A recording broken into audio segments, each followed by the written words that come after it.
Des files d'attente interminables et des électeurs bien équipés pour patienter.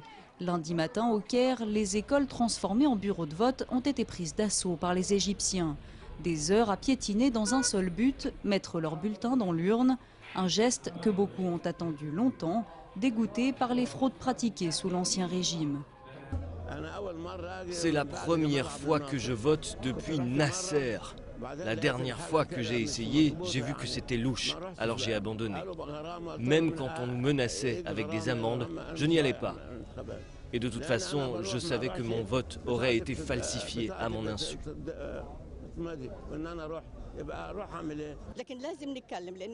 Il faut dire ce que l'on pense parce que depuis vendredi dernier, le monde entier a vu des images tristes de notre pays.